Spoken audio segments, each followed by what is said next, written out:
What's up, y'all? This is D. It's springtime. The weather's getting nice. I'm out here chilling. The kids are playing.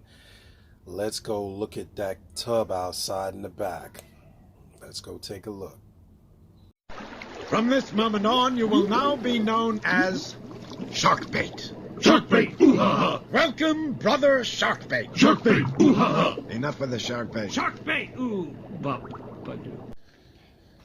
So, everybody, it's springtime. Not quite time for fish adding, but if you know and you're a subscriber, you'll know that last year I decided to leave the tub flat, leave the water in it. Usually I empty it out, just move everything in for the winter and just start from scratch for the next year. But this time I said, let me do something different. Let me see how it withstands the elements. I really didn't want to leave it out here, but this is a 6-foot horse trough for more or less a 70-gallon tub. I use it for my little container ponding and breeding projects, and it did pretty well. So let's take a closer look. Now, without dropping my phone, you'll see that there's a lot of moam in here. There's a lot of broken down, soil, not really soil, but like a mulch or broken down plant matter and things in there from ice over. And yes, this has frozen more than once. And the one thing that I am happy to see is my swords. My dwarf swords actually did well, and they didn't croak, so that's always a good thing. I have them in a little pot down there, and look at that, I even have snails down there. There's nothing more reassuring than the laughter of kids playing outside, man. Take a good listen, because it's really rare since they invented the Xbox and all that stuff. Kids playing outside does your heart good. And this is why this is a good project. If you have the space in your backyard, you don't have to have something this big. If you're subscribed to the channel, you know that I started out with some very small tubs in the past. And you can do it with a 40-gallon tub, 20-gallon tub, depending on the species of fish and what. You could just grow plants outside. But, yeah, I did keep that. I did keep several buckets for the overflow. This thing is overflown, of course. When it rains, it overflows. I've been using this water for my water changes, and it has been working like a charm inside. I wouldn't recommend this to everybody.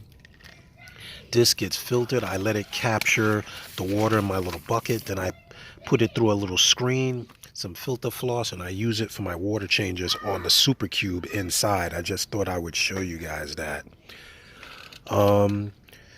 Another good thing, the Kabamba looks like it is actually coming back. So guess what? I'm going to hold off adding anything to this tank plant-wise for at least until May. I have a crap load of plants in the house. So I'm probably going to end up bringing some outside just because I have to do some trimming. And I brought one of these floaters outside just to see whether it was warm enough to actually add plants. That's my little tester. If it wilts over, yes, it's still cold nights. If not, we still got some good weather to come. So do that. I haven't added any of the structure like the wood branches. I left a little bit of the rock in there, but I'm gonna have to do some repairs to this. You can see that this didn't weather over too good with the ice and snow, so I'm gonna have to rebuild the top frame. It's a little wonky, just to say the least. Still doing a good job because I get all the neighborhood cats in my yard. I'm one of the few green thumb type guys back here. I have the grapevine, I have all my vegetables and things. Raspberries are coming up here, plants are getting green and everything, so the animals tend to gravitate. But you can see this is snapping, so get some 1x1s and probably do that a little better the next time. Or maybe I'll get something like aluminum, if I can find aluminum, make a nice aluminum frame for this and rivet it together. That's a thought as well. But yes, really nice. Everything is looking very promising for 2021. So I'm going to try to process what fish I'm going to breed this year. Leave in comments below if you got any ideas what I can breed out here. It's got to be a relatively cold hardy species because we do get cold nights kind of spontaneously in New York. It can go from 60 in the daytime to 40 at night easily. So the other trick to doing this outside thing is knowing when to start and when to finish, knowing the beginning of your fish cycle and knowing the end of your fish cycle, because you can freeze your fish out. You can do beautifully, have a whole bunch of fry, and then one day they're all dead because you got a 40-degree night or your weather just changed on a dime. So you got to pay close attention. If you can get a Farmer's Almanac, that's really good. I do believe in those. Farmer's Almanac, you can usually get them at your supermarket near the cash register. Probably 90% of us walk past them all the time and only give it a second thought. But you can do that. Pay close attention to the gardeners in your neighborhood. People that are heavy into gardening will usually have a close hand on when it is safe to start putting plants outside and things like that. I'm trying to work with one hand here because I want to show you this Moam here. This is Moam. This is from Dead Plant Matter, and I usually try to take that out. Probably don't have to take it out, but it prevents a whole bunch of algae from being in your system. And when you see the amount of plants that you will end up with at the end of the year, you never have to worry about that. So it's better to just take that out. Dump that on the side. This is fake right here. This is my little breeding spot here. That has a lot of green on it. I should probably leave some of the green on this and make it seem a little more natural to the touch. Fish do touch. Yeah, touch sensitive. They touch with their mouths, touch with their fins. If it doesn't feel natural, they will gravitate away from it. Probably just threw that on my car, but anyway.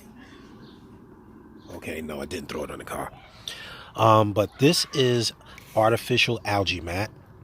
This is a sheet of it that I attached to a basket and filled with pebbles. You can see the pea pebble river rock in there. It holds it down and gives the fish a little like spawning bed.